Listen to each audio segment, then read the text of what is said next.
Hello everyone, it's David here from Beyond the Kingdoms, and for this Sunday's main show, I have a fun little mini episode for you that is another installment in my Exploring Epcot series.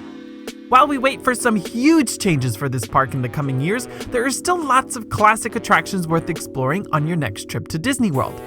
I have already covered the pavilions in Future World West, which will soon be renamed into World Nature. So let's jump on over to the opposite side of the park to discover the history and story behind Test Track.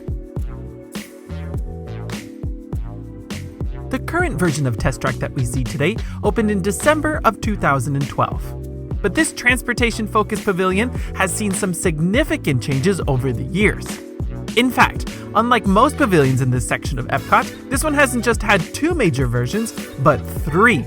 The original World of Motion attraction, Test Track 1.0 that looked like we were in a giant Crash Dummies playset, and the sleek digital version we have today.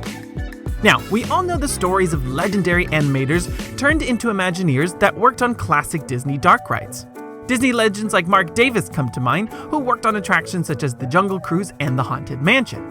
But another animator who was part of the original 9 Old Men played a pivotal role in the creation of World of Motion, and his name was Ward Kimball.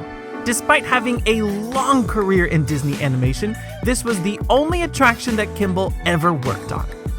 Now, from the early days of World of Motion to Test Track 2.0, this pavilion has in some ways kept the original spirit of Epcot alive while still adapting to the demands of current thrill-seeking theme park goers.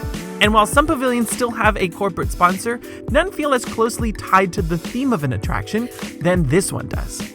General Motors has been the sponsor of this attraction from the early days all the way up to the 2012 version we have today.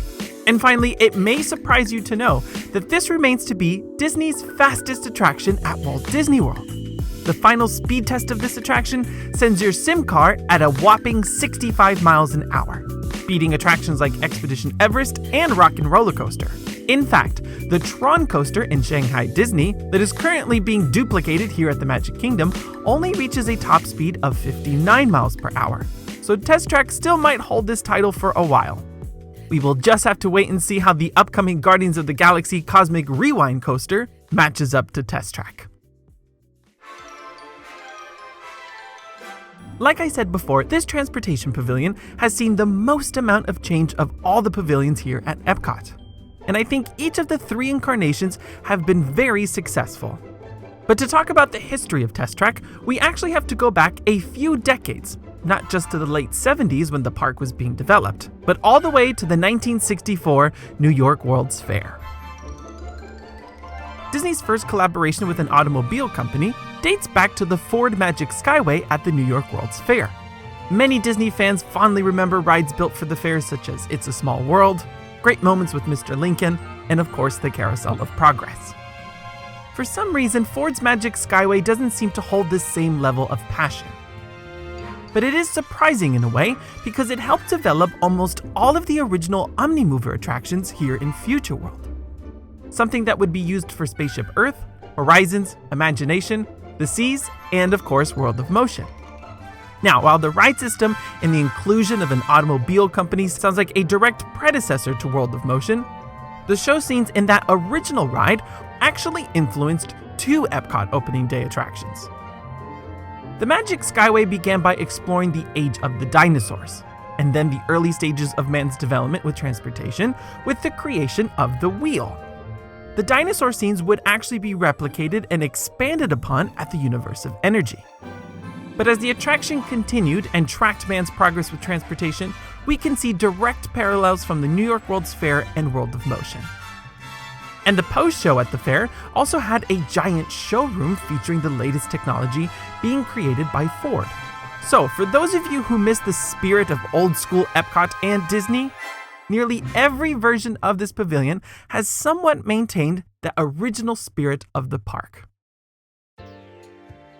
Now, when Epcot started being developed, World of Motion was actually one of the first attractions to be ready to go before opening day. It didn't suffer delays such as Imagination. Now, like I said, this ride was very similar to the Ford Magic Skyway, but this Epcot version had an extra bit of flair and fun, thanks to Disney legend Ward Kimball.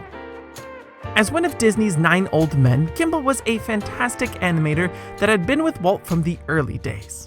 He of course worked on films such as Snow White, but one of his most notable works is the creation of the lovable character Jiminy Cricket. Although he has expressed in interviews that he actually hated working on the character. Now, while other members of this original troupe of animators went on to work on other attractions like Mark Davis, Ward Kimball only worked on one, World of Motion. In fact, he officially retired from animating in the 1970s, and somewhat came out of retirement just to work on this Epcot ride. His sense of humor and skill with developing strong characters could be noted all through the attraction, filled with humorous scenes that actually depicted the failures of man's development with transportation. It was sort of the less serious version of Spaceship Earth and Horizons, but focusing on horseless carriages, trolley cars, and even some airplanes. But for me, the most memorable aspect of this ride was the soundtrack. It's Fun to Be Free was a free-spirited theme song that rivals other classics created by the Sherman Brothers. But this theme song was composed by Buddy Baker, and the lyrics were written by Existencio, the same man who wrote the lyrics to A Pirate's Life for Me and Grin Grinning Ghost. It's Fun to Be Free was extra special also because it was adapted into different genres, from a smooth jazz version and country to a more upbeat Dixieland version. I personally loved it. Now, as we all know, by the 1990s, Future World was starting to show its age and needed a bit of an update. The transition from World of Motion to Test Track can be marked as the beginning of the end in some ways. Test Track opened around the same time when the original Imagination attraction was severely trimmed down, and Horizons shuttered its doors forever. However, Test Track made it seem that the shifting vision of Future World had some promise. Test Track was still deeply rooted in the theme of transportation and had a strong corporate sponsor behind it, which made it still feel like something you would see at the World's Fair. The main difference was, of course, that the Imagineers started to realize that Epcot needed some thrill rides, specifically for those younger teens who often glazed over all the educational stuff. The original version of this ride suffered many delays due to the fact that Disney was developing a ride and track system that they had never built before. But after a couple of years and a few months of soft opening, Test Track officially opened in May of 1999. While the show building remained the same, the entire interior was gutted and made to look like a vehicle testing unit, where you could strap in and test a car just like a crash dummy. The new ride was a huge hit despite many delays. It was proof that Disney could update attractions to feel more current, but still be educational in a way. But like with most things in Future World, things began to look dated yet again a decade later. So by 2012, Disney announced that Test Track would close in the spring and reopen later that year as a new and improved Test Track. During this time, General Motors decided to change its sponsorship to Chevrolet, a brand that falls under the GM umbrella. And the focus of this new update was to usher in the new digital age, where guests could design their own vehicle and almost step foot inside a computer simulator, and put those designs to the ultimate test. So by December of that year, Imagineers kept the entire infrastructure of the ride the same, but completely changed the queue experience and gave the attraction a major cosmetic overhaul, leaving us with the version we now have today. Currently, Test Track maintains its status as the most popular ride at the park, with wait times exceeding the more recent Frozen Ever After, and my personal favorite ride, Soarin' Around the World.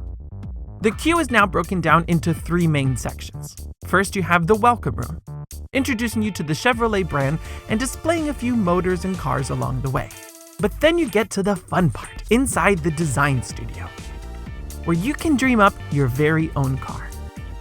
Everything starts with a simple line between 2 points, and from there, you'll sculpt and fine-tune your sim car. After you're done designing, you'll scan your Magic Band or park ticket to save your design, and enter the final loading area of the queue, where you will scan your design one more time before boarding your vehicle. Each ride car comfortably sits 6 guests, and given the design of the sim car, there really isn't a bad seat in the house. But I do personally enjoy the back row a little bit more, just because you have a more open view.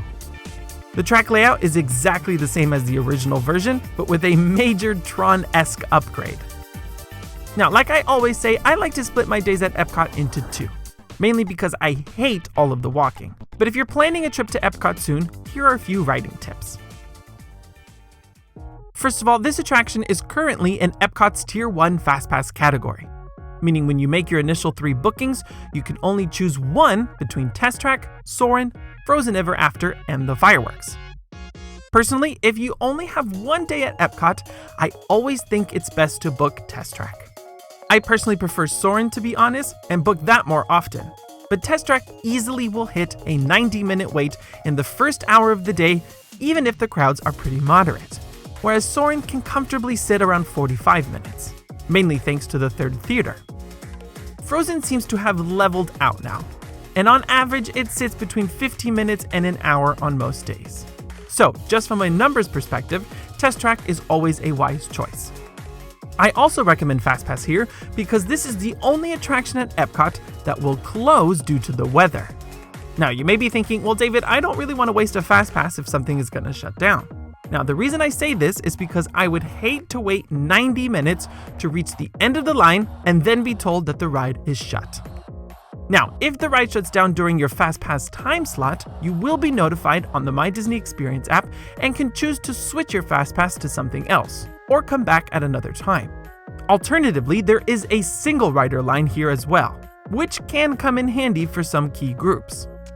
If you have little ones that love Frozen and they're too short to ride Test Track, you can book the whole family on Frozen Ever After, and either adult can utilize the single rider line over at Test Track, and do rider switch on top of that. It at least frees up some options. Just know that the single rider line bypasses the design studio altogether, and you will easily wait a good 30 minutes at the very least. For the record, the FastPass line just skips over the first part of the queue and merges at the design studio. If I only have one day at Epcot and want to do it all, I always would book FastPass for Test Track, and I would simply rope drop Soarin' or Frozen, depending on your preference. Now, if I'm splitting the park into 2 days and I'm just doing a Future World day, I would actually still book a FastPass here and try to go for an evening time slot. And right now, it's the biggest thrill you can get at the theme park before other exciting attractions come. But guys, that actually brings us to the end of this mini episode exploring the history of Test Track. If you missed it, I have other videos covering the pavilions at Epcot, such as Imagination, the Seas, and the Land. All of these pavilions have great Epcot history, and it's a fun trip down memory lane. Next week, there'll be no Sunday main show, and things will slow down a little bit in the month of October. As you could tell, I had a jam-packed summer covering so many new events at Disney World. And I'm taking some time off to regroup and get ready for a big rollout of a lot of new content starting in November, specifically for the holidays. But until next time, thank you so much for watching, and remember, if you can dream it, you can do it.